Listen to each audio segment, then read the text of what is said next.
So hello everyone, welcome to our channel. আজকের ভিডিওতে আমরা যে আলোর প্রতিসরণগুলো কোশ্চেনগুলো আলোচনা করছিলাম তার হচ্ছে 11 নম্বর কোশ্চেনটা আলোচনা করব। এর আগের ভিডিওতে বাকি কোশ্চেনগুলো আলোচনা করা হয়েছে, যদি না দেখে থাকো তাহলে চ্যানেলে সেই ভিডিওগুলো আছে, তোমরা দেখতে পারো। ঠিক আছে, দেখো এগুলো সমস্ত কিন্তু 3 নম্বরের কোশ্চেন। ঠিক আছে, দেখো ফার্স্ট কোশ্চেন যেটা বলছে যে প্রমাণ করো এ প্রতিসারক কোণের একটি প্রিজমের উপাদানের প্রতিসরাঙ্ক sine A plus D by হচ্ছে সাইন এ, যেখানে প্রিজমের একটি প্রতিসারক তলের উপর লম্বভাবে আপতিত রশ্মির চ্যুতি হচ্ছে কত বলেছে, ডি বলেছে। ঠিক আছে, রশ্মির ন্যূনতম চ্যুতি কোণ কত হবে সেটাও আমাকে বের করতে হবে। ঠিক আছে, প্রথম কথা দেখো যে আমাকে এখানে বলে দিয়েছে যে তোমার হচ্ছে লম্বভাবে হচ্ছে আপাতন ঘটেছে। ঠিক আছে, প্রিজমের একটি প্রতিসারক তলের উপর লম্বভাবে আপতিত রশ্মির চ্যুতি কত বলেছে, ডি বলেছে। ঠিক আছে, তার মানে আমাকে প্রশ্ন অনুযায়ী এখানে বলে দিয়েছে যে I1 এর যে ভ্যালুটা, সেই I1 এর ভ্যালুটা কত না 0 ডিগ্রি। ঠিক আছে, আর I1টা কি, I1টা হচ্ছে প্রথম তলে আপতন কোণ। ঠিক আছে, প্রথম তলে আপতন কোণ, আপতন কোণ। ঠিক আছে, আপতন কোণ। নেক্সট যেটা বলছে যে আমি নির্গমন কোণটা আমি ধরে নিলাম যে কত, I2। ঠিক আছে, তাহলে নির্গমন কোণ সমান কত আমি ধরলাম না I2 ধরে নিলাম। ঠিক আছে, এবারে আমাকে এখানে বলেছে যে চ্যুতি কত হবে, ডি হবে। তাহলে আমরা দেখো ডি সমান কি জানি, আমরা ডি সমান জানি, মানে আমরা ডেল্টা যেটা দিয়ে প্রকাশ করতাম, যে I1 plus I2 minus of কত হয় না এ হয়। ঠিক আছে, তার মানে I1 এর ভ্যালু তো 0, তাহলে 0 প্লাস I2 মাইনাস কত হবে এ। ঠিক আছে, তার মানে এখান থেকে আমি কি পাবো না I2 মাইনাস হচ্ছে এ। ডি সমান কত পেলাম, I2 মাইনাস এ। তার মানে এখান থেকে পাবো যে I2 সমান ডি প্লাস কত পেয়ে যাব, এ পেয়ে যাব। ঠিক আছে, এবারে আমরা জানি যে এ সমান কত হয় না R1 প্লাস R2 হয়। ঠিক আছে, এবারে দেখো এখানে যেহেতু I1 0, R1ও 0 হবে। কেন বলো তো, দেখো প্রথম কথা যে যদি আমরা লিখি মিউ সমান, আমরা ফর্মুলা কি জানি, sign I1 divided by sign R1। কেমনভাবে করা হচ্ছে, মনে করো এই হচ্ছে তোমার প্রিজম। ঠিক আছে, এই প্রিজমের ওপরে রশ্মিটা যখন পড়তো এইভাবে রশ্মিটা পড়লো, এর সঙ্গে লম্বভাবে যে লম্ব তলের সঙ্গে যে কোণটা উৎপন্ন করতো সেটাকে আমরা I1 লিখতাম। রশ্মিটা এইভাবে বেরোতো, এই অ্যাঙ্গেলটাকে আমরা R1 লিখতাম। এবারে যেহেতু এটা বাই মাধ্যমের প্রতিসরাঙ্ক কত 1, আর প্রিজমের প্রতিসরাঙ্ক আমি মিউ ধরেছি, তার মানে এটা স্নেলের সূত্র। ঠিক আছে, তাহলে মিউ সমান sign I1 by sine R1। এবারে যেহেতু এখানে I1 এর ভ্যালুটা 0, ঠিক আছে, I1 সমান যদি 0 হয়ে যায় তাহলে R1 সমানও কত বেরোবে না 0 বেরোবে। ঠিক আছে, I1 সমান 0 হলে R1 সমানও কত হয়ে যাবে না 0 হয়ে যাবে। ঠিক আছে, মানে এখান থেকে এটা পাচ্ছি। ঠিক আছে, তাহলে এ সমান R1 এর ভ্যালু কত, 0।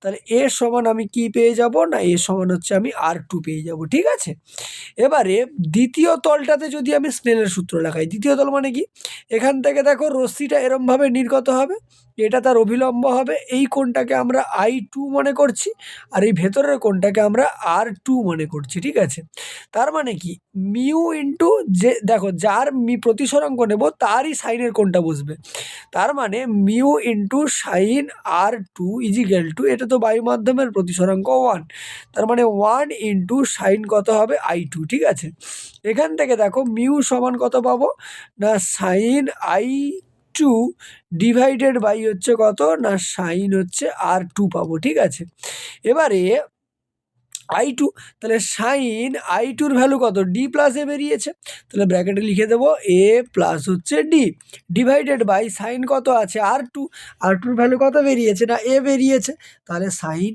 এ।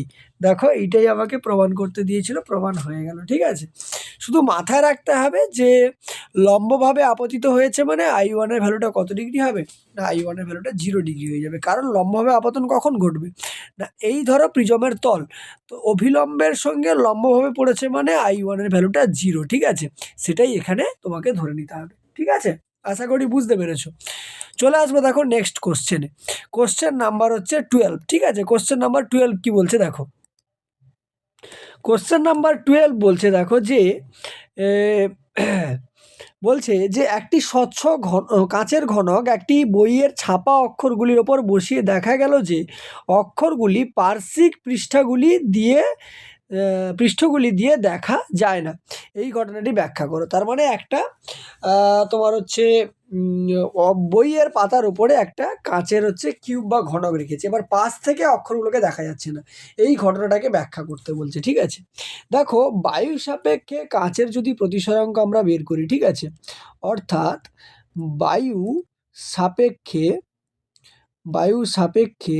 কাঁচের প্রতিসরাঙ্ক, ঠিক আছে, বায়ু সাপেক্ষে কাঁচের প্রতিসরাঙ্ক কত হয় না, বায়ু সাপেক্ষে কাঁচের প্রতিসরাঙ্ক আমরা জানি 1.5 হয় বা 3/2 হয়। ঠিক আছে, তাহলে ওদের মাধ্যমদ্বয়ের সংকট কোণ আমি বের করতে পারবো।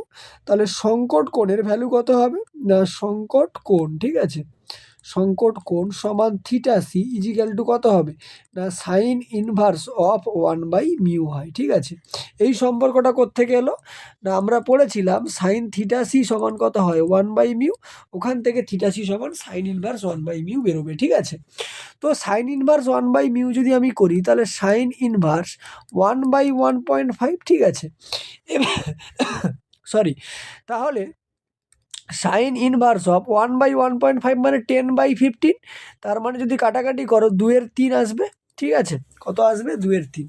এবারে 2/3 মানে এই ভ্যালুটা নিয়ারলি ইজিক্যাল টু 42 ডিগ্রির কাছাকাছি হয়, এটা তোমাকে মনে রাখতে হবে। ঠিক আছে, কত ডিগ্রির কাছাকাছি হবে 42 ডিগ্রি। কেন 42 ডিগ্রি, দেখো সাইন 30 ভ্যালু কত হয় হাফ মানে 0.5, এটা তো 0.6 সামথিং।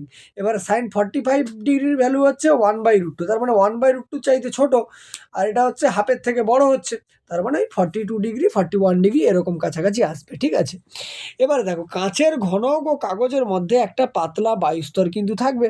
ঠিক আছে, তার মানে আমি যদি মনে করি যে এই হচ্ছে আমার বই, ঠিক আছে, এর ওপরে কি রাখা আছে, কাঁচের ঘনক রাখা আছে, তার মানে এরকম একটা কাঁচের ঘনক কিন্তু এর উপরে থাকবে।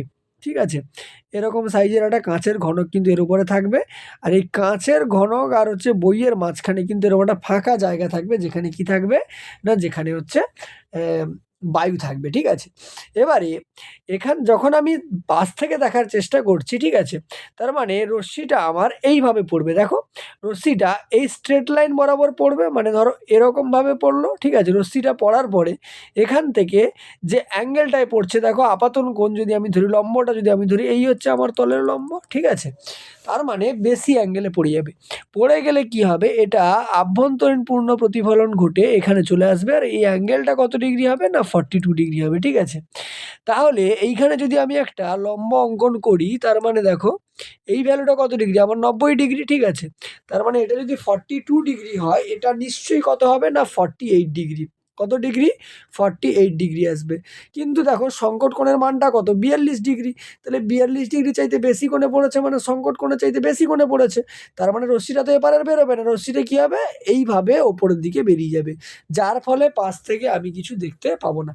ঠিক আছে, তাহলে লিখবে কিভাবে না, কাঁচের ঘনক ও কাগজের মধ্যে একটা পাতলা বায়ুস্তর থাকবে, ছাপা অক্ষরগুলো থেকে কোনো আলোক রশ্মি যদি সর্বোচ্চ 90 ডিগ্রি কোণে, ঠিক আছে, 90 ডিগ্রি কোণেও কাঁচের ঘনকের নিচের তলে আপতিত হয়, তাহলে সেটি সর্বোচ্চ কত 42 ডিগ্রি কোণে প্রতিসরণ কোণে কাঁচে প্রবেশ করবে, ফলে ঘনকটির পার্শ্বতলে রশ্মিটির আপাতন কোণ কত ডিগ্রি হবে 48 ডিগ্রি। ঠিক আছে, কিন্তু সেটা সংকট কোণের চাইতে বড়, তার ফলে রশ্মিটার আভ্যন্তরীণ পূর্ণ প্রতিফলন ঘটে যাবে, যার ফলে পাশ থেকে কোনো লেখা আমি দেখতে পাবো না।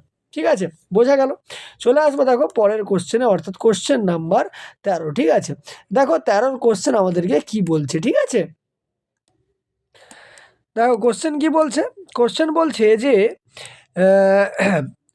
13 দাগে যে সেই সীমান্ত আপাতন কোণের ব্যঞ্জক ব্যুৎপন্ন করো যার থেকে কম মানের কোনো আপতন হলে একটি প্রিজম থেকে আলোক রশ্মি উৎপন্ন হবে না। ঠিক একই রকম কোশ্চেন কি বলছে যে একটি প্রিজমের মধ্য দিয়ে কোনো রশ্মি নির্গত না হলে আপাতন কোণের সীমাস্থ মান কত হবে। ঠিক আছে, তাহলে আপাতন কোণের সীমাস্থ মান আমাকে বের করতে বলেছে, অর্থাৎ কত কোণে পড়লে, ঠিক আছে, কোনো হচ্ছে রশ্মি অপর প্রান্ত থেকে নির্গত হবে না, সেটা আমাকে বের করতে বলেছে। ঠিক আছে, তো দেখো আপাতন কোণের সীমাস্থ মান কীভাবে আমি বের করতে পারবো?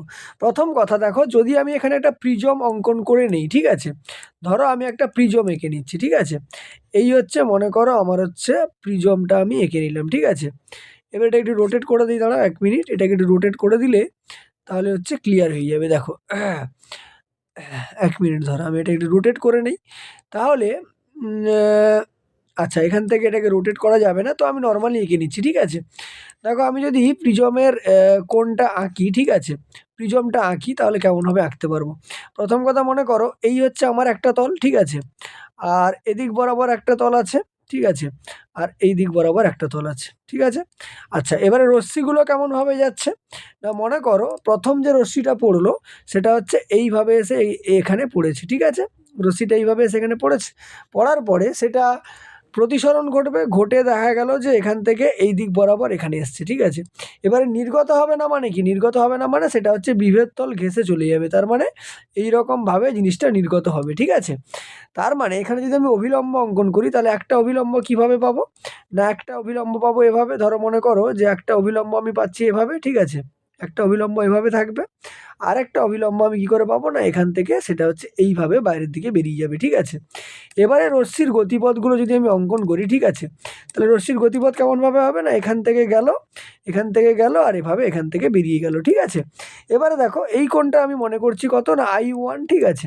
এই কোণটা কত? না হচ্ছে R1, এইটা কত? না R2, আর এটা হচ্ছে তোমার I2, যার ভ্যালুটা কত? না 90 ডিগ্রির সঙ্গে সমান, ঠিক আছে।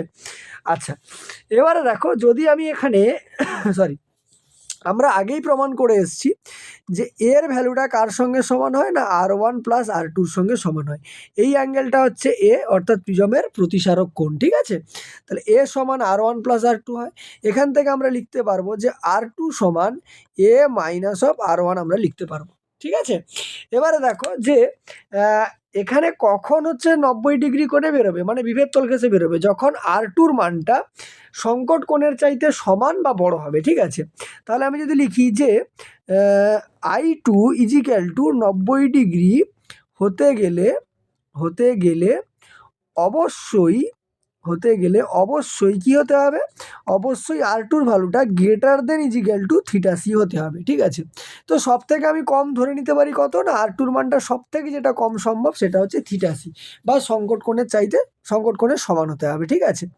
এবারে যখনই R2 সমান θc হবে তখনই I1 এর মানের মানে কোণের সীমাস্থ মানটা পাওয়া যাবে। এবারে আমরা সংকট কোণ আর হচ্ছে প্রিজমের প্রতিসারাঙ্ক যদি আমি মিউ ধরে নিই তাহলে সম্পর্কটা আমরা কি পড়েছি? না আমরা পড়েছি যে sin θc সমান পড়েছি 1/μ পড়েছি, ঠিক আছে। তার মানে এখান থেকে যদি আমি cos θc-র ভ্যালুটা বের করি √1 - sin স্কোয়ার θc, তার মানে 1/μ² হয়ে যাবে। এলসিএম যদি করো নিচে মিউ স্কোয়ার আসবে, √এর বাইরে বের করে দিলে শুধু মিউ থাকবে, আর উপরে কত থাকবে? √(μ² - 1), ঠিক আছে। এবারে দেখো যদি আমরা যে প্রথম যে প্রতিসরণটা ঘটছে এখানে যদি স্নেলের সূত্র লাগাই, এই ফার্স্ট কেসে স্নেলের সূত্র লাগালাম, এর প্রতিসরাঙ্ক তো 1 আর এর তো মিউ, তার মানে 1 ইন্টু কোনটা কত? sin I1, তাহলে 1 into sin I1 = mu into কত হবে? না sin হচ্ছে R1 হয়ে যাবে, তাহলে sin R1। তাহলে এখান থেকে দেখো আমরা sin R1 এর জায়গায় কত লিখতে পারি? না হচ্ছে R1 বেরিয়েছে, ঠিক আছে। R1 এর জায়গায় দেখো এটাকে যদি আমি R1 বের করে নিই, এখান থেকে যদি আমি R1টাও বের করি, R1 সমান কত বেরোবে? a মাইনাস R2 বেরোবে, ঠিক আছে। তাহলে ওটাই লিখে দেবো। তার মানে আমরা এখানে লিখতে পারি মিউ সাইন a মাইনাস হচ্ছে কত? R2, ঠিক আছে। এবারে দেখো সরি a মাইনাস R2 সমান দেখো মিউ থাকলো, সাইন থাকলো, a মাইনাস R2-র ভ্যালু কত? θc, তার মানে a মাইনাস θc লিখে দিলাম, ঠিক আছে। এবারে যদি আমি এটাকে সাইন a মাইনাস b এর ফর্মুলায় ফেলি, ফর্মুলা কি হয়? না sine a cos b minus cos a sine হচ্ছে বি, ঠিক আছে। এবারে কি করব, থিটাসির যে ভ্যালুটা এখান থেকে পেয়েছি বা সাইন থিটাসি কস থিটাসির ভ্যালুটা বসিয়ে দেবো। তার মানে দেখো মিউ থাকলো, ঠিক আছে, আর এখানে দেখো সাইন এ থাকলো, কস থিটাসির ভ্যালু কত পেয়েছি, root over mu square minus one by mu, ওটা বসিয়ে দেবো, root over mu square minus one by হচ্ছে মিউ, মাইনাস কস এ থাকলো, সাইন থিটাসির ভ্যালু কত ওয়ান বাই মিউ, তার মানে ওয়ান বাই মিউ বসিয়ে দিলাম, ঠিক আছে। এবারে দেখো যদি পুরোটা খেয়াল করো যে পুরোটা থেকে দেখো ওয়ান বাই মিউ কমন নিতে পারি, দিলে মিউ আর এই যে ওয়ান বাই মিউর যে মিউ কেটে যাবে, তার মানে শুধু কত পড়ে থাকবে সাইন এ, ঠিক আছে, root over of mu square minus one minus cos A পড়ে থাকবে। এটাই হচ্ছে সাইন আই ওয়ানের ভ্যালু, ঠিক আছে, এটাই কত সাইন আই ওয়ানের ভ্যালু, ঠিক আছে। তাহলে এখান থেকে যদি আমি আই ওয়ানের ভ্যালুটা লিখি কত বেরোবে, না আই ওয়ান সমান আমি লিখতে পারবো কি না sine inverse of sine A root over mu square minus one minus of cos A, এই যে ভ্যালুটা এটাই হচ্ছে ওর সীমাস্থ মান, ঠিক আছে, এটাই হচ্ছে তোমার প্রমাণ হয়ে গেল। এই ভ্যালুটাই হচ্ছে তোমাকে চাইছে কোশ্চেনে। চলে আসবো দেখো নেক্সট কোশ্চেনে, কোশ্চেন নাম্বার দেখো কত বলছে 14, বলছে দেখাও যে কোনো প্রিজমের ক্ষেত্রে, ঠিক আছে, তাহলে কোনো প্রিজমের ক্ষেত্রে আমায় কি প্রমাণ, কোনো প্রিজমের প্রতিসারক কোণ এর উপাদানের সংকট কোণের দ্বিগুণের অধিক হলে ওই প্রিজমের মধ্য দিয়ে কোনো নির্গমন রশ্মি পাওয়া যাবে না বলেছে, ঠিক আছে। তার মানে আমাকে প্রমাণ করতে হবে, দেখো প্রতিসারক কোণকে আমরা কি দিয়ে প্রকাশ করি, এ সমান সংকট কোণের দ্বিগুণ মানে 2θc, ঠিক আছে, এর চাইতে যদি বেশি হয়ে যায় তাহলে সেখান দিয়ে কোনো নির্গমন রশ্মি পাওয়া যাবে না, আমাকে প্রমাণ করতে হবে, ঠিক আছে। তো কিভাবে প্রমাণ করতে পারবো, দেখো কিভাবে প্রমাণ করা যেতে পারে। তো প্রথম কথা আমরা যদি একটা ছবি এঁকে নিই, ঠিক আছে, দেখো আগের যেটা ছবি ছিল সেই ছবিটাও তুমি ধরে নিতে পারো বা যে কোনো কিছু ছবি তুমি ধরতে পারো, ঠিক আছে। দেখো যদি আমি এখানে নর্মাল যদি আমি একটা ছবি এঁকেও নিই, ঠিক আছে, ধরো মনে করো একটা ছবি এঁকে নিচ্ছি আমি প্রিজমের ছবি, ঠিক আছে। তাহলে প্রিজমের ছবি যদি আঁকি তাহলে কেমনভাবে হবে, না ধরো এই হচ্ছে প্রিজমের একটা তল, ঠিক আছে, সিমিলারলি এদিক বরাবর একটা তল থাকবে আর হচ্ছে এখান থেকে আরেকটা তল থাকবে, ঠিক আছে। এবারে রশ্মিগুলো এখান থেকে যাচ্ছে, কিভাবে যাচ্ছে রশ্মিগুলো, না এখান থেকে সেই একই রকমভাবে রশ্মিটা গিয়ে পড়লো, পড়ার পরে এখান থেকে তার প্রতিসরণ ঘটবে, প্রতিসরণ ঘটার পরে রশ্মিটা আবার এখান থেকে যেহেতু পাওয়া যাবে না বলেছে, তার মানে রশ্মিটা এখান থেকে কী হবে একদম এর প্যারালালি বেরিয়ে যাবে বা বিভেদ তল ঘেঁষে বেরিয়ে যাবে, ঠিক আছে। এবারে এখানে যদি আমরা লম্ব অঙ্কন করি, কীরকমভাবে লম্বটা পাবো, মনে করো এইভাবে একটা লম্ব পাবো, ঠিক আছে, এইভাবে একটা লম্ব পাবো আর এখান থেকে এইভাবে একটা লম্ব পেয়ে যাবো, ঠিক আছে। এবারে রশ্মিগুলোর গতিপথ যদি আমি চিহ্নিত করি, কিভাবে গতিপথ আসবে, না এটা এইভাবে গেছে, এখান থেকে গেছে আর এখান থেকে বেরিয়েছে, ঠিক আছে। সিমিলারলি এই অ্যাঙ্গেলটাকে আমি I1 মনে করলাম, এটাকে আমি R1 মনে করলাম, এটাকে R2 মনে করলাম, আর এটা হচ্ছে I2 যার ভ্যালু কত না 90 ডিগ্রির সঙ্গে সমান। এটা হচ্ছে প্রিজমের প্রতিসারক কোণ এ, প্রিজমের প্রতিসারাঙ্ক মিউ মনে করলাম, আর পাশে হচ্ছে বাতাস আছে মানে তার কত হবে, তার হচ্ছে 1 হয়ে যাবে, ঠিক আছে। এবারে দেখো আমরা যেটা পড়ে এসেছি, আমরা পড়ে এসেছি কি না এ সমান কত হয় R1 প্লাস হচ্ছে R2, ঠিক আছে। আচ্ছা যদি আমরা এই বিন্দুটাতে স্নেলের সূত্র প্রয়োগ করি তাহলে 1 ইন্টু কত হবে সাইন I1, তাহলে 1 into sine I1 equal to mu into sine হচ্ছে R2, ঠিক আছে।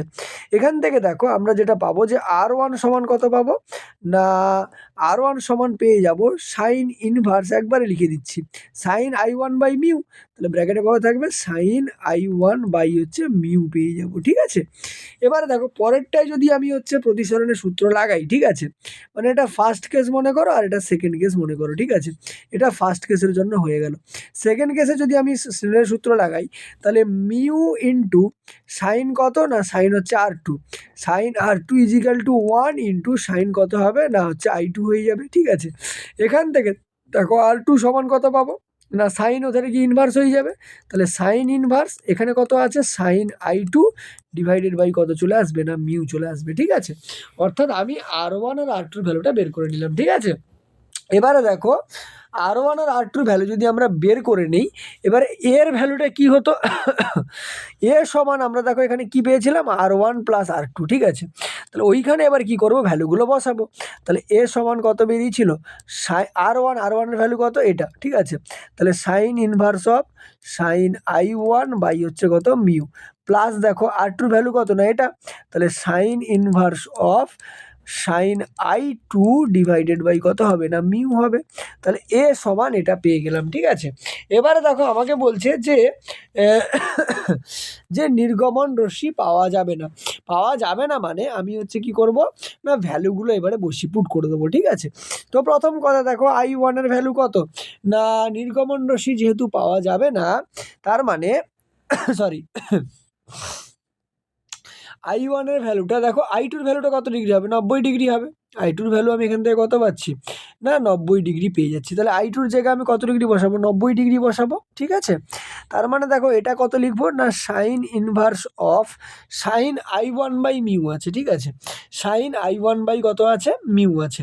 তাহলে sine inverse of sine i1 by mu. দেখো যদি আমার i2টা 90 ডিগ্রি হয়ে যায়, ঠিক আছে, তাহলে i2টা যদি 90 ডিগ্রি হয় তাহলে সাইন i2 এর ভ্যালু কত হবে সাইন 90 ডিগ্রি। এবারে সাইন 90 ডিগ্রির ভ্যালু কত হবে না সাইন 90 ডিগ্রির ভ্যালু হচ্ছে কত হয় না হচ্ছে 1 হয়, ঠিক আছে। সাইন 90 ডিগ্রির ভ্যালু কত হবে সাইন 90 ডিগ্রির ভ্যালু কিন্তু হচ্ছে তোমার কত হয়ে যাবে না হচ্ছে 1 হয়ে যাবে, ঠিক আছে। আচ্ছা আচ্ছা একটা জিনিস এখানটাতে আমাদের যেটা প্রবলেম হলো যে হ্যাঁ এখানটাতে আমরা বসাইনি, আচ্ছা বসিয়ে দাও অসুবিধা নেই। এটা সাইন i1 বাই মিউ ছিল, এটাকে বসিয়ে দাও সাইন i1 বাই মিউ, ঠিক আছে, প্লাস সাইন ইনভার্স সাইন কত ডিগ্রি 90 ডিগ্রি, তার মানে হচ্ছে 1 বাই কত চলে আসবে মিউ চলে আসবে, ঠিক আছে। 1 বাই কত চলে এলো না মিউ চলে এলো। এবারে দেখো প্রথম কথা হচ্ছে যে আমাকে যেটা বলছে যে আচ্ছা আমাকে যেটা বলা হচ্ছে যে যদি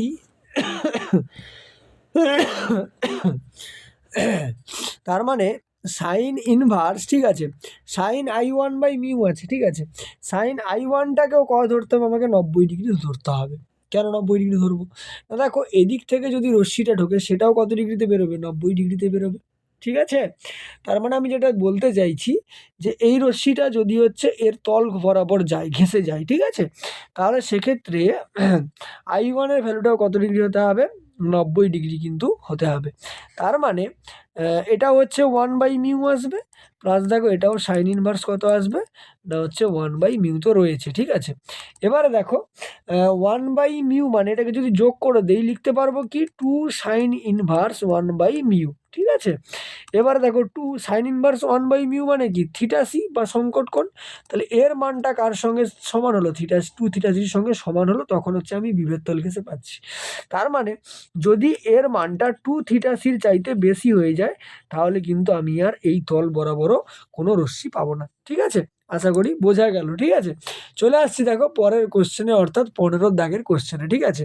দেখো 15 দাগের কোশ্চেন কি বলছে 15 দাগের কোশ্চেন বলছে যে 15 দাগের দুটো কোশ্চেন আছে, ঠিক আছে। প্রথম যেটা বলছে যে প্রিজমের ক্ষেত্রে ন্যূনতম চ্যুতি বলতে কি বোঝো, ঠিক আছে। দেখো প্রিজমের ক্ষেত্রে ন্যূনতম চ্যুতি বলতে কি বুঝবো না দেখো যে কোনো প্রিজমের ক্ষেত্রে একটা বিশেষ আপাতন কোণ আছে যার জন্য চ্যুতিটা সর্বনিম্ন হয়, তাকেই আমরা কি বলি ন্যূনতম চ্যুতিকোণ বলি, ঠিক আছে। তারপরে যেটা বলছে যে একটি কাঁচের প্রিজমকে একের বেশি প্রতিসরাঙ্কের তরলে নিমজ্জিত করলে ন্যূনতম চ্যুতিকোণ কিভাবে পরিবর্তিত হবে, ঠিক আছে। তো ন্যূনতম চ্যুতিকোণ কিভাবে পরিবর্তিত হবে সেটা বের করতে আমাকে বলা হয়েছে।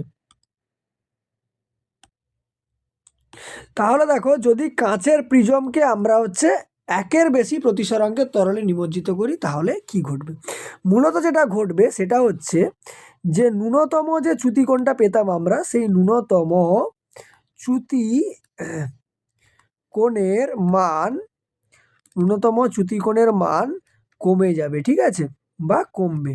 কেন কমবে না বায়ু সাপেক্ষে কাঁচের যে প্রতিসরাঙ্ক তার মানে মিউ অফ হচ্ছে জি, বা ধরো আমি এটা যদি আমি পুরো বাক্যে লিখি তাহলে বুঝতে পারবে ভালো যে বায়ু সাপেক্ষে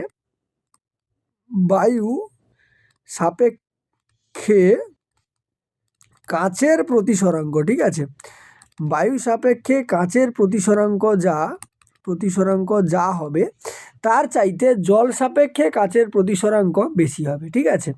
তার মানে লেস দেন কি হবে না জল সাপেক্ষে কাঁচের প্রতিসরাঙ্ক, ঠিক আছে, কাঁচের প্রতিসরাঙ্ক।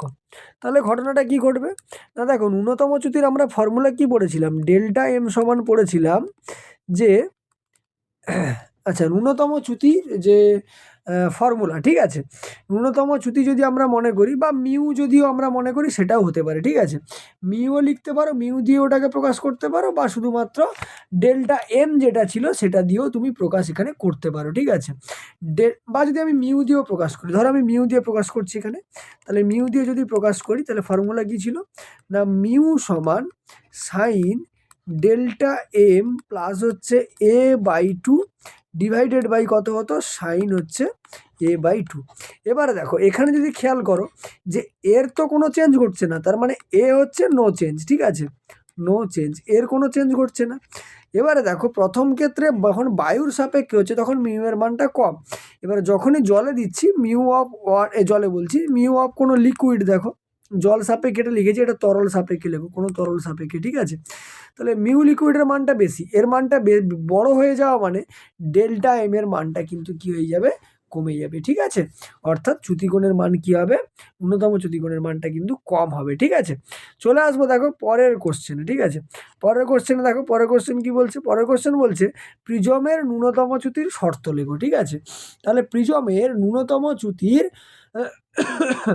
শর্ত আমাকে বের করতে বলেছে, তাহলে কিভাবে বের করতে পারবো না, ন্যূনতম চ্যুতির শর্ত কি হবে, বা এখানে বলেছে দেখাও যে একটি আলোকরশ্মি একটা প্রিজমের মধ্য দিয়ে প্রতিসমভাবে গেলে চ্যুতিকোণ ন্যূনতম হবে।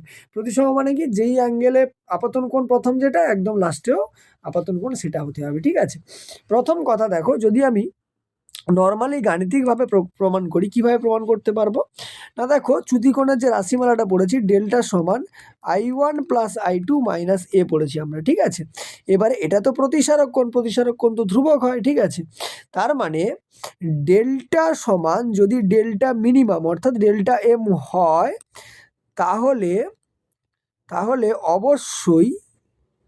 অবশ্যই I1 প্লাস I2 ভ্যালুটা ন্যূনতম হতে হবে, ঠিক আছে, ন্যূনতম হতে হবে, তার মানে ডেল্টার মান ন্যূনতম হতে গেলে এটার মান ন্যূনতম হতে হবে, কারণ এ তো আমার হচ্ছে কনস্ট্যান্ট বা ধ্রুবক, এর মান একদম সঠিক, ঠিক আছে। এবারে দেখো এটা কিভাবে প্রমাণ করতে পারবো না, দেখো এভাবে করতে পারি আমি যে I1 প্লাস I2 যেটা আছে সেটাকে এভাবে প্রকাশ করতে পারি যে root over of I1 minus root over of I2 তার হচ্ছে হোল স্কোয়ার প্লাস হচ্ছে 2 রুট ওভার I1 I2, ঠিক আছে, তার মানে সেই একই জিনিসই ঘুরে ফিরে আসবে। এবারে দেখো I1 প্লাস I2 ন্যূনতম কখন হবে, দেখো এর ভ্যালুটা তো নেগেটিভে বা হচ্ছে ঋণাত্মক হতে পারে না, ঠিক আছে, এর ভ্যালুটা ঋণাত্মক হবে না, কারণ দেখো উপরে স্কোয়ার টার্ম আছে মানে ভেতরে যাই আসুক পজিটিভ আসবে, ঠিক আছে, তার মানে এটা ঋণাত্মক যদি না হয় এর যে মিনিমাম ভ্যালুটা হবে সেটা কত হবে, জিরোর সঙ্গে সমান হবে, তার মানে root over I1 minus root over I2 equal to কত হবে, জিরো, এখান থেকে রুট ওভার I1 সমান কত পাবে, রুট ওভার I2, এখান থেকে কত পাবে না I1 সমান হচ্ছে I2, অর্থাৎ I1 আর I2 মানটা কি হতে হবে, সমান হতে হবে। এবারে প্রিজমের যদি মোটামুটি আমরা একটা ছবি আঁকি তাহলে I1 আর I2টা কেমন ছিল না, এখানে একটা রশ্মি গিয়ে পড়লো, পড়ার পরে প্রতিসৃত হয়ে এখানে গেল, এখান থেকে এইভাবে বেরিয়ে গেল, এখানে যদি তুমি লম্ব আঁকো এরমভাবে একটা লম্ব পেতে আর এরমভাবে একটা লম্ব পেতে, এবার কোণগুলো যদি দেখো এটা হচ্ছে I1, ঠিক আছে, এটা হচ্ছে R1 ছিল, এটা R2 ছিল, আর এটা কি ছিল I2, তার মানে I1 আর I2 সমান মানে কি, ওটাই হচ্ছে প্রতিসম বোঝাচ্ছে, যে প্রতিসমভাবে, ঠিক আছে, তাহলে প্রমাণ কিন্তু আমাদের এখানে কমপ্লিট হয়ে গেল, ঠিক আছে। চলে আসবো দেখো 17 দাগের কোশ্চেনে। 17 দাগের কোশ্চেন বলছে পূর্ণ প্রতিফলক প্রিজম কিভাবে আপতিত কোণ রশ্মির 90 ডিগ্রি বিচ্যুতি উৎপন্ন করে তার রশ্মি চিত্রের মাধ্যমে একে দেখাতে বলেছে, ঠিক আছে। তো দেখো রশ্মি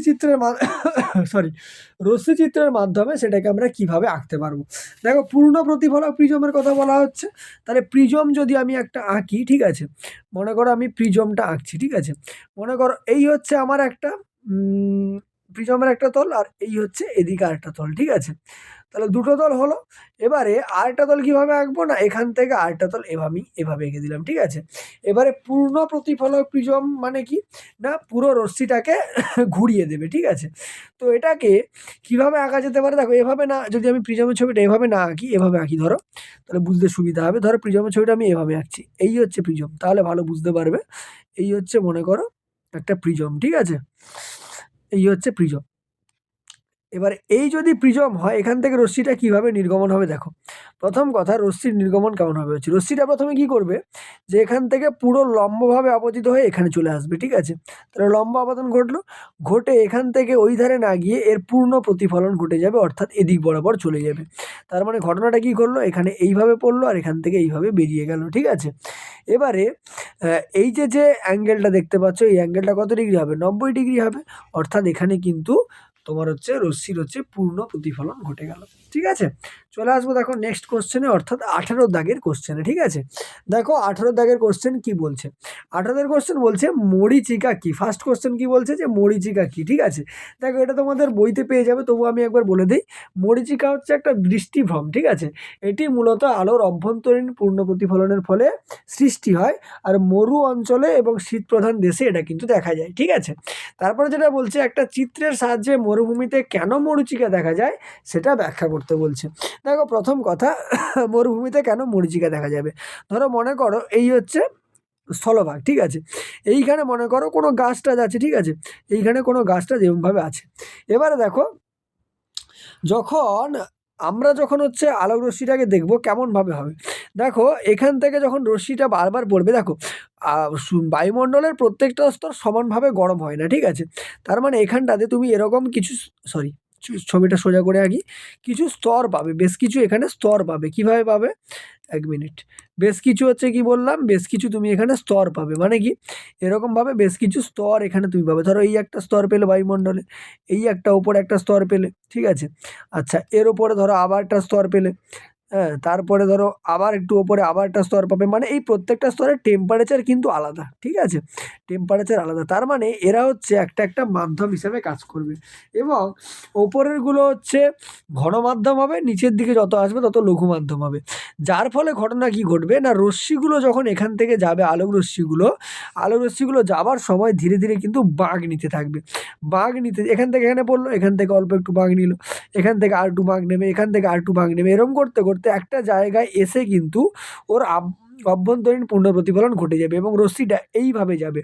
আর এখানে যদি তোমার চোখ থাকে, আমাদের চোখ কি আলোক রশ্মি সোজা পথ দেখতে, বাঁকা পথ দেখতে পারে না, সোজা দেখবে। তার মানে আমাদের চোখটা জিনিসটাকে দেখবে এরকম একটা জায়গায়, ঠিক আছে। যার ফলে ছবিটাকে উল্টোভাবে এখানে এরমভাবে মনে হবে। এটাকেই হচ্ছে দৃষ্টিভ্রম বা মরীচিকা বলা হচ্ছে, যেটা এইভাবে সৃষ্টি হয়, ঠিক আছে। চলে আসবো দেখো পরের কোশ্চেনে, অর্থাৎ 19-এর দাগের কোশ্চেনে, ঠিক আছে। দেখো 19-এর দাগের কোশ্চেন কি বলছে, 19-এর দাগের কোশ্চেন যেটা বলছে, যে একটি আয়তকার স্ল্যাবের প্রতিসরাঙ্ক কত বলা হচ্ছে না, মিউ বলা হচ্ছে, ঠিক আছে। ভালো কথা, মিউ বলা হচ্ছে। তারপরে যেটা বলছে যে সরি, একটিকে আরেকটি স্ল্যাবের ওপর বসানো হলো, যার প্রতিসরাঙ্ক উভয় স্ল্যাবের বেধের পরিমাণ সমান। তার মানে দুজনের প্রতিসরাঙ্কও সমান, আর দুজনের হচ্ছে বেধের পরিমাণও কি বলা হয়েছে না, হচ্ছে সমান, কিন্তু এখানে বলে দিয়েছে, ঠিক আছে। তাহলে সব কিছুই সমান। এবারে মিউ এর মান কত হলে, হ্যাঁ, ওপর থেকে তাকালে নিচের স্ল্যাবের তলদেশের মুদ্রাটিকে এদের সংযোগস্থলে আছে বলে মনে হবে, ঠিক আছে। তাহলে সংযোগস্থলে আছে বলে মনে হবে, সেটা আমাকে জানতে চাইছে। তাহলে ছবিটা যদি মোটামুটিভাবে আমি আঁকি, কেমনভাবে ছবিটা আসবে, ধরো এরকমভাবে ছবিটা আসবে, ঠিক আছে। এই একটা স্ল্যাব মনে করা আছে, ঠিক আছে। আর এর নিচে আর একটা স্ল্যাব থাকবে, মনে করো এইখানটাতে এরকম একটা স্ল্যাব আছে, ঠিক আছে। এই দুটো স্ল্যাব আছে। এবার দুজনের বেধফেদ সব কিছু সমান বলেছে, ভালো কথা। তাহলে দুজনের বেধফেদ যদি সমান হয়, তাহলে আমি মনে করলাম যে এর বেধও হচ্ছে ডি, আর এর বেধও কত মনে করলাম, ডি, ঠিক আছে। এবারে এবারে মনে করো যে এর যে প্রতিসরাঙ্কটা সেটা হচ্ছে মিউ 1, আর এর প্রতিসরাঙ্কটা কত না মিউ 2। যদিও সবারই মিউ বলে দিয়েছে, তার মানে এটাকে মিউ ধরে নাও, মিউ 1 মিউ 2 ধরার দরকার নেই, একদম দুটোরই কত মিউ, ঠিক আছে। এবারে দেখো যে মুদ্রাটা অ্যাকচুয়ালি আছে কোথায় না, মুদ্রাটা আছে অ্যাকচুয়ালি এইখানটাতে মুদ্রাটা আছে, কিন্তু প্রতিসরণের পরে আমার মনে হবে যেন মুদ্রাটা এদের দুজনের সংযোগস্থলে রয়েছে, ঠিক আছে। তার মানে আমি যদি মুদ্রার আপাত গভীরতা বের করি, ঠিক আছে, যে আপাত গভীরতাটা বেরোবে, আপাত গভীরতা, ঠিক আছে, আপাত গভীরতাটা আসবে, সেটা কত আসবে না, ডি ড্যাশ মনে করলাম সমান ডি বাই মিউ, প্লাস হচ্ছে কত আসবে, ডি বাই হচ্ছে মিউ আসবে। ঠিক আছে, ডি হচ্ছে এদের ব্যাথ আর মিউটা তো হচ্ছে বলা হয়েছে। তার মানে দেখো যে ডি ড্যাশের ভ্যালুটাও কত, ডি ড্যাশের ভ্যালুটাও কিন্তু ডি হবে। ঠিক আছে, কারণ এটাই আপাত গভীরতা সংযোগস্থলে থাকবে। তার মানে ডি সমান ডি বাই মিউ প্লাস হচ্ছে ডি বাই হচ্ছে মিউ। তার মানে এটাকে আমি 2D বাই মিউ লিখতে পারি। এবার যদি খেয়াল করো এই ডি আর এই ডি ক্যান্সেল আউট হবে। ঠিক আছে, ক্যান্সেল আউট হবে। তার মানে মিউ এর ভ্যালুটা কত বেরোবে, মিউ এর ভ্যালুটা কত বেরিয়ে যাবে, 2 বেরিয়ে যাবে। তার মানে অবশ্যই মিউ এর ভ্যালু কত হতে হবে, না মিউ এর ভ্যালু 2 হতে হবে। 2 হলে তবেই কিন্তু এই ঘটনাটা ঘটবে। ঠিক আছে, তাহলে এটা হচ্ছে চলে গেল 19-এর দাগের কোশ্চেন। চলে আসবো দেখো পরে, অর্থাৎ 20 দাগের কোশ্চেনে। ঠিক আছে, সরি 20 দাগের কোশ্চেন কি বলছে, বলছে জলের মধ্যে ডুবে থাকা অবস্থায়, ঠিক আছে, কোন দিকে তাকালে অস্তগামী সূর্যকে দেখতে পাওয়া যাবে। মিউ এর মান কত বলে দেওয়া হয়েছে, 1.33 কিন্তু বলে দিয়েছে আমাকে। ঠিক আছে, তাহলে জলের মধ্যে মানে কোথায় ডুবে থাকলে অস্তগামী হচ্ছে সূর্যকে দেখা যাবে। প্রথম কথা দেখো, যদি অস্তগামী সূর্যকে দেখতে হয় তাহলে সেই রশ্মিটা কী হবে, জলতল ঘেঁষে পড়তে হবে। ঠিক আছে, তার মানে আপতন কোণের মানটা আইর মানটা কত ডিগ্রি হবে, 90 ডিগ্রি কিন্তু হতে হবে। ঠিক আছে, কি বললাম প্রথম কথা, যে অস্তগামী সূর্যকে দেখতে হলে তাহলে আগত রশ্মিটা জলতল ঘেঁষে পড়তে হবে। কেন বলছি, দেখো ছবিটা কিছুটা এরকম ছিল, আমি মনে করি এই ছিল হচ্ছে ছবি। ঠিক আছে, এইভাবে যদি এখান থেকে রশ্মিটা যদি এরকম তল ঘেঁষে পড়ে তবে কিন্তু সেটা এই দিক থেকে হচ্ছে যেত। তার মানে এখানে তোমার এজ লম্বের সঙ্গে কত ডিগ্রি হচ্ছে, I1 এর মানটা 90 ডিগ্রি হয়ে যাচ্ছে। ঠিক আছে, সেটাই এখানে কিন্তু বলা হচ্ছে। ঠিক আছে, তার মানে আইর ভ্যালুটা I1 না ধরে যদি আই বলি, তাহলে আইর ভ্যালুটা কত ডিগ্রি হতে হবে, 90 ডিগ্রি হতে হবে। এবারে স্নেলের সূত্র অনুযায়ী মিউ ডব্লিউ সমান আমি লিখতে পারি সাইন আই ডিভাইডেড বাই কত, না সাইন হচ্ছে আর। ঠিক আছে, তার মানে দেখো সাইন আইর মান কত, না সাইন হচ্ছে 90 ডিগ্রি, আর সাইন কত হবে, আর যেমন আছে পড়ে থাকবে। তার মানে দেখো sine 90 degree divided by sine আর ইজিক্যাল টু মিউ ডব্লিউর মান কত দেওয়া আছে, না 1.33 কিন্তু দিয়ে দিয়েছে। ঠিক আছে, তার মানে সাইন আর সমান কত বেরোবে, সাইন 90 বাই 1.33, তার মানে 1/1.33। ঠিক আছে, যদি এটাকে ক্যালকুলেশন করো এটা 0.75 এরকম সামথিং আসবে, অর্থাৎ আর এর মানটা কি হবে, সাইন ইনভার্স অফ 0.75। এটাই তোমার অ্যান্সার বেরিয়ে যাবে। আর এটাকে যদি মোটামুটি থিটাতে নিয়ে আসো 48 পয়েন্ট সামথিং ডিগ্রি আসবে একটা। ঠিক আছে, ওটাই তোমার কিন্তু উত্তর হবে। ঠিক আছে, অর্থাৎ অঙ্কিত অভিলম্বের সঙ্গে 48 সামথিং ডিগ্রি কোণে তোমায় কিন্তু দেখতে হবে। ঠিক আছে, তারপরে যেটা বলছে যে জলের মধ্যে বায়ু বুদবুদ চকচক করে কেন। ঠিক আছে, তাহলে জলের মধ্যে বায়ু বুদবুদ চকচক করে কেন, এটা আমাকে জিজ্ঞেস করছে। দেখো এটা কোথাকার কোশ্চেন, দেখো এটা তোমাদেরকে বলি, এটা হচ্ছে অভ্যন্তরীণ পূর্ণ প্রতিফলনের কিন্তু কোশ্চেন। ঠিক আছে, এবারে জলের মধ্যে বায়ু বুদবুদটা চকচক করবে কেন, দেখো জলের ভেতর বায়ু বুদবুদ চকচক করবে কারণ পূর্ণ প্রতিফলনের জন্য। দেখো এই ধরো মনে করো একটা পাত্রে জল আছে। ঠিক আছে, এবারে জল যদি থাকে, এখানে একটা বায়ু বুদবুদ আছে, মনে করো এখানে বায়ু বুদবুদ আছে। এবারে জল ও বায়ুর, ঠিক আছে, জল ও বায়ুর যে সংযোগস্থল, মানে এই যে চারপাশের অংশটা, ঠিক আছে, এখানে যে রশ্মিগুলো পড়বে সেটা দুই মাধ্যমের যে সংকট কোণের মান হয় তার থেকে বেশি কোণে কিন্তু পড়বে, যার ফলে এর মধ্যে আলোক রশ্মিটা 2 থেকে 3 বার কি হবে, অভ্যন্তরীণ পূর্ণ প্রতিফলন ঘটবে, যার জন্য বুদবুদটাই কি দেখাবে, চকচকে দেখাবে। ঠিক আছে, চলে আসবো দেখো 21-এর দাগের কোশ্চেনে। ঠিক আছে, দেখো 21-এর দাগের কোশ্চেন কি বলছে, 21-এর দাগের কোশ্চেন বলছে দেখো সরি 21-এর দাগের কোশ্চেন বলছে যে এ প্রতিসারক কোণ, ঠিক আছে, এবং মিউ প্রতিসরাঙ্ক বিশিষ্ট একটি কাঁচের প্রিজমে একটি আলোকরশ্মি আপতিত হয়। ঠিক আছে, তারপরে কি বলছে, প্রিজমের অপর পৃষ্ঠ দিয়ে, ঠিক আছে, প্রিজমের অপর পৃষ্ঠ দিয়ে রশ্মির অভ্যন্তরীণ পূর্ণ প্রতিফলন ঘটলে আপাতন কোণ, প্রিজমের কোণ ও সংকট কোণের মধ্যে কি বের করতে বলা হয়েছে, না সম্পর্ক কিন্তু আমাকে বের করতে বলা হয়েছে। ঠিক আছে, তাহলে সম্পর্ক আমি কি করে বের করতে পারবো, প্রথম কথা দেখো প্রতিসারক কোণ আমায় কত বলে দিয়েছে, এ বলে দিয়েছে। ঠিক আছে, আর প্রতিসরাঙ্ক কত বলা হয়েছে, মিউ বলা হয়েছে। ঠিক আছে, তাহলে আমাকে কি কি সম্পর্ক বের করতে হবে, আপাতন কোণ, প্রিজমের কোণ আর সংকট কোণ। এবার একটা জিনিস বলেছে যে অভ্যন্তরীণ পূর্ণ প্রতিফলন কিন্তু ঘটে গেছে। ঠিক আছে, অভ্যন্তরীণ পূর্ণ প্রতিফলন কিন্তু ঘটেছে। তার মানে দেখো, প্রথম কথা, যদি আমি একটা ছবি মোটামুটিভাবে আঁকি তাহলে ছবিটা কেমনভাবে আসবে। ছবিটা যদি আমি আঁকি, দেখো এই মনে করো আমার হচ্ছে প্রিজম, ঠিক আছে, এই মনে করা হচ্ছে আমার প্রিজম। এবার এই প্রিজমে কেমনভাবে চ্যুতি টুতি ঘটছে না, এই প্রিজমে মনে করো রশ্মিটা সরি রশ্মিটা কি করবে না, ধরো মনে করো কোনো একটা অ্যাঙ্গেলে রশ্মিটা পড়েছে, ঠিক আছে, কোনো একটা অ্যাঙ্গেলে রশ্মিটা পড়েছে, যদিও 90 ডিগ্রি অ্যাঙ্গেলে পড়তে হবে, না হলে হবে না। যাই হোক, মনে করলাম এখান থেকে রশ্মিটা কোনো একটা অ্যাঙ্গেলে এখানে এসে পড়েছে। পড়ার পরে কি হয়েছে না, পড়ার পরে প্রতিষ্ঠিত হয়ে গিয়ে কোনো একটা অ্যাঙ্গেলে এভাবে পড়েছে এবং সেখান থেকে এদিক বরাবরই রিফ্লেক্ট করে গেছে। ঠিক আছে, কথার অর্থ হচ্ছে যে রশ্মিটার গতিপথ হচ্ছে এইরকম। ঠিক আছে, রশ্মিটার গতিপথ এরকম। তাহলে এখানে যে অ্যাঙ্গেলটা পাবো সেটাকে আমরা কি বললাম, আই বললাম। ঠিক আছে, বা I1ও বলতে পারো, যেটা খুশি। ঠিক আছে, আচ্ছা, প্রিজমের কোণ বলতে এই প্রতিসারক কোণ এ কে বোঝানো হচ্ছে। ঠিক আছে, আর সংকট কোণের মধ্যে সম্পর্ক, সংকট কোণটাকে আমি থিটা সি মনে করে নেবো। ঠিক আছে, তার মানে দেখো, যদি আমরা এখানে সম্পর্কটা বের করি যে I1 তো রয়েছে, ঠিক আছে, মানে আমি যদি এখানে সম্পর্কটা বের করি যে থিটা সি সমান, আমরা কি জানি, বা একবার যদি লিখি সাইন থিটা সি, যদি আমরা লিখি, ঠিক আছে, সাইন থিটা সি লিখি, তাহলে সাইন থিটা সি সমান আমরা কত জানি না, 1/, হচ্ছে মিউ হয়। ঠিক আছে, সাইন থিটা সি সমান কত হয়, 1/, কিন্তু মিউ হয়। ঠিক আছে, তো এখান থেকে থিটা সি সমান কত বেরোবে, থিটা সি সমান বেরোবে সাইন ইনভার্স অফ 1/, মিউ। ঠিক আছে, থিটা সি সমান সাইন ইনভার্স অফ 1/, মিউ। এবারে দেখো থিটা সি বা মিউ এর সঙ্গে কিভাবে সম্পর্ক বের করব। দেখো এখানে যদি আই অ্যাঙ্গেলে পড়ে, এখানে কোনো একটা অ্যাঙ্গেলে পড়বে। ঠিক আছে, কোনো একটা অ্যাঙ্গেলে পড়বে, যার মানটা আমি আর ধরলাম।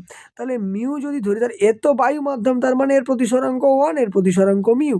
তাহলে স্নেলের সূত্র যদি আমি এখানে প্রয়োগ করি, কি লিখতে পারবো না, 1 into sine I equal to mu into কত না, সাইন হচ্ছে আর। ঠিক আছে, তার মানে কথাটা হচ্ছে যে মিউ সমান কত পাবো আমি, সাইন আই বাই কত পাবো না, সাইন আর কিন্তু পাবো। ঠিক আছে, মিউ সমান সাইন আই বাই সাইন আরটা পাবো। ঠিক আছে, এবারে দেখো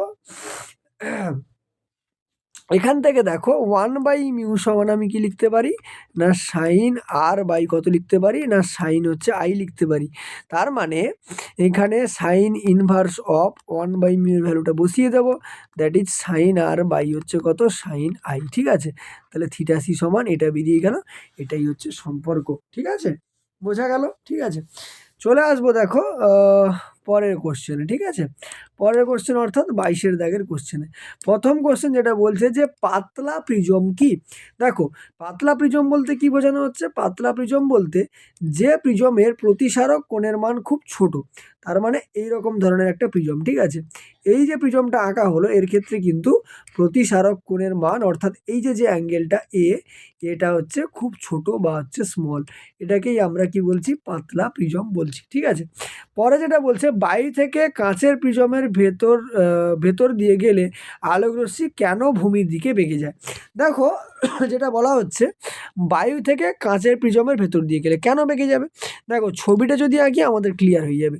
মনে করো এই হচ্ছে আমার প্রিজম। ঠিক আছে, কিভাবে লিখবে আমি বলে দেবো, আগে ছবিটা বোঝার চেষ্টা করো। মনে করো এই হচ্ছে প্রিজম। ঠিক আছে, এবার এখানে আলোক রশ্মির গতিপথ কেমন হবে না, প্রথম রশ্মিটা এভাবে পড়লো, পড়ার পরে সে প্রতিষ্ঠিত হয়ে এখানে গেল, এখান থেকে কী হবে, এরকমভাবে নিচের দিকে বাঁক নেয়। ঠিক আছে, তার মানে আমি যদি এখানে একটা লম্ব আঁকি, তাহলে একটা লম্ব তো আমার হচ্ছে এই বরাবর থাকবে। ঠিক আছে, মনে করো এই বরাবর, আর একটা লম্ব দেখো মোটামুটিভাবে এই বরাবর আসবে। ঠিক আছে, এবারে যেটা আমি যদি আলোক রশ্মির গতিপথ যদি আমি দেখাই, কেমনভাবে গতিপথটা আসবে না, এখান থেকে যাবে, এখান থেকে যাবে, এইভাবে বেঁকে যাবে। কেন বাঁকছে, দেখো এই অ্যাঙ্গেলটা কত, I1, এই অ্যাঙ্গেলটা কত, R1, এটা কত, R2, আর এটা কত, I2। ঠিক আছে, এবারে এটা যদি, যেহেতু বায়ু এর প্রতিসরাঙ্ক 1, এবারে কাঁচের প্রিজম মানে তার মিউ ধরলাম, আর এটা কত ধরলাম, 1 ধরলাম। এবারে যেহেতু এটা হচ্ছে এদের একটা লঘু মাধ্যম, আর কাঁচটা কি মাধ্যম না ঘন মাধ্যম, এপারেও আবার কি হবে লঘু মাধ্যম হবে। তার মানে যে কোনটায় পড়েছে এখানে কোনটা ছোট হয়ে যাবে, ঠিক আছে। ছোট হয়ে যাওয়ার পরে R1-এর ভ্যালু আর R2-এর ভ্যালু কিন্তু সেম হয়। এখানেও একটা অ্যাঙ্গেলে পড়লো, এখান থেকে যখন ঘন মাধ্যম থেকে লঘু মাধ্যমে যাচ্ছে অ্যাঙ্গেলটা কি হবে বড় হবে, যার জন্য সেটা কি হবে ভূমির দিকে কিন্তু বেঁকে যাবে। তার মানে তুমি কি লিখবে যে বায়ুর প্রতিসরাঙ্ক 1 হয়, কাঁচের প্রতিসরাঙ্ক বায়ুর তুলনায় বেশি হয়। এবারে কাঁচের প্রিজমের ভেতরে যখন আলোক রশ্মিটা প্রথমে আপতিত হয় সেক্ষেত্রে আলোক রশ্মি লঘু মাধ্যম থেকে ঘন মাধ্যমে যায়, যার ফলে প্রথম আপতন কোণের চাইতে প্রথম প্রতিসরণ কোণের মান কমে যায়। দ্বিতীয় ক্ষেত্রে যখন প্রিজমের অপর প্রান্ত থেকে রশ্মিটা বের হয় তখন রশ্মিটি ঘন মাধ্যম থেকে লঘু মাধ্যমে যায়, যার ফলে আপতন কোণের মান যা হয় প্রতিসরণ কোণের মান বেশি হয়। প্রতিসরণ কোণের মান বেশি হওয়ার জন্য সেটা কি হবে স্বাভাবিকভাবেই ভূমির দিকে বেঁকে যাবে, ঠিক আছে। চলে আসবো দেখো নেক্সট কোশ্চেনে, অর্থাৎ 23-এর দাগের কোশ্চেনে, ঠিক আছে। 23-এর দাগের কোশ্চেন কি বলছে দেখো, আলোর বেগের সঙ্গে প্রতিসরাঙ্কের সম্পর্ক কি। সম্পর্ক হচ্ছে মিউ সমান c/v, যেখানে মিউটা হচ্ছে প্রতিসরাঙ্ক, ঠিক আছে। মিউটা কি প্রতিসরাঙ্ক, সিটা হচ্ছে শূন্য মাধ্যমে আলোর গতিবেগ, ঠিক আছে। সিটা হচ্ছে কি না শূন্য মাধ্যমে আলোর বেগ, শূন্য মাধ্যমে আলোর বেগ। আর ভিটা কি, ভিটা হচ্ছে ওই মাধ্যমে আলোর গতিবেগ, ঠিক আছে। ভিটা হচ্ছে ওই মাধ্যমে আলোর হচ্ছে কি হয়ে যাবে না আলোর বেগ হয়ে যাবে, ঠিক আছে। এটাই হচ্ছে সম্পর্ক। এবার দেখো বিয়ের দাগে কিন্তু একটা কোশ্চেন বলছে, বিয়ের দাগের কোশ্চেন কি বলছে, বিয়ের দাগের কোশ্চেন বলছে যে কোনো মাধ্যমের প্রতিসরাঙ্ক, ঠিক আছে, সরি, 1-এর কম হতে পারে কি। তার মানে আমাকে জিজ্ঞেস করছে যে কোনো মাধ্যমের প্রতিসরাঙ্ক কোনো কারণে 1-এর কম হতে পারে কি। দেখো 1-এর কম হতে পারে না, কারণ আমি তোমাকে বলি, দেখো আমরা এক্ষুনি বললাম যে মিউ এর সঙ্গে মিউ সমান কত হয় c/v হয়। তার মানে দেখো ওপরে তো শূন্য মাধ্যমে আলোর গতিবেগ এর একটা ফিক্সড ভ্যালু আছে 3 × 10⁸ মিটার/সেকেন্ড। এবারে এমন কোনো মাধ্যম পাওয়া যাবে না যেখানে হচ্ছে আলোর গতিবেগের চাইতে, দেখো মিউ এর মান যদি আমি বলি যে 1-এর থেকে কম হতে হবে, 1-এর থেকে কম মানে কি, তাহলে মিউ এর মান যদি হচ্ছে 1-এর চাইতে কম হতে হয় তাহলে অবশ্যই ভি এর মানটা সি এর চাইতে কি হতে হবে বেশি হতে হবে। কিন্তু আমরা জানি যে শূন্য মাধ্যমে আলোর গতিবেগ সব থেকে বেশি, যার ফলে সিটা অলওয়েজ গ্রেটার দেন ভি হবে। এবারে যদি ওপরে যদি বড় হয় নিচে যদি ছোট হয় তার মানে মিউ এর মানটা গ্রেটার দেন কি হবে 1। তার মানে কোনো মাধ্যমের প্রতিসরাঙ্ক 1-এর থেকে কিন্তু ছোট হতে পারে না, ঠিক আছে। দেখো আর কোশ্চেন, আচ্ছা আরেকটা কোশ্চেন রয়েছে লাস্ট কোশ্চেন 24-এর দাগে। দেখো 24-এর দাগের কোশ্চেন কি বলছে, 24-এর দাগের কোশ্চেন বলছে যে যদি কোনো আলোক রশ্মি বায়ু থেকে কাঁচ মাধ্যমে প্রবেশ করে তখন রশ্মির গতিবেগ, কম্পাঙ্ক এবং তরঙ্গ দৈর্ঘ্যের কিরূপ পরিবর্তন হয় সেটা আমার কাছে কিন্তু জানতে চাইছে, ঠিক আছে। তাহলে যখন আলোক রশ্মি বায়ু থেকে কাঁচে প্রবেশ করবে, তার মানে দেখো যদি আমি মনে করি যে এটা হচ্ছে আমার বায়ু মাধ্যম আর নিচেরটা হচ্ছে কাঁচ মাধ্যম, ঠিক আছে। তার মানে মিউ অফ এআর আর এটাকে আমি মিউ অফ জি মনে করলাম, ঠিক আছে। এবার এর ভ্যালু তো হচ্ছে 1 হয় আর এর ভ্যালু শুধু আমি মিউ ধরে নিতে পারি, ঠিক আছে। তার মধ্যে দেখো যেটার পরিবর্তন হবে না সেটা হচ্ছে কম্পাঙ্কের কোনো পরিবর্তন হবে না, ঠিক আছে। তাহলে কার কার পরিবর্তন ঘটবে না হচ্ছে গতিবেগের পরিবর্তন ঘটবে, কারণ আমরা মিউ সমান পড়ে এসেছি কি c/v। তার মানে মিউ এর মানটা চেঞ্জ হচ্ছে মানে ভি এর মানটাও কি হবে চেঞ্জ হবে। তার মানে ভি সমান c/ কত বেরোবে মিউ, ঠিক আছে। তার মানে বায়ুতে যে বেগটা হবে কাঁচে গেলে বেগটা কি হবে, কাঁচের বেগটা কিন্তু কমে যাবে, কাঁচে বেগ কমে যাবে, ঠিক আছে। পরে দেখো তরঙ্গ দৈর্ঘ্য, দেখো মিউ সমান আমরা পড়েছি c/ হচ্ছে ল্যামডা, ঠিক আছে। মিউ সমান কত c/λ, ঠিক আছে। তার মানে ল্যামডা সমান আমরা কি লিখতে পারি c/মিউ লিখতে পারি। তার মানে তরঙ্গ দৈর্ঘ্য কি হবে কমে যাবে, ঠিক আছে। তরঙ্গ দৈর্ঘ্য কি হবে কমবে, ঠিক আছে। যদিও কম্পাঙ্কের কোনো পরিবর্তন ঘটবে না, অর্থাৎ নো চেঞ্জ, ঠিক আছে। দেখো আজকের মোটামুটি এই কটাই কোশ্চেন ছিল। পরের দিন আমরা এই প্রতিসরণের যে অঙ্কগুলো আছে সেগুলো সম্পর্কে আলোচনা করব। এরকম ভিডিও দেখতে চাইলে চ্যানেলটাকে অবশ্যই সাবস্ক্রাইব করে দিও। দেখা হবে পরের ভিডিওতে। চলো টাটা।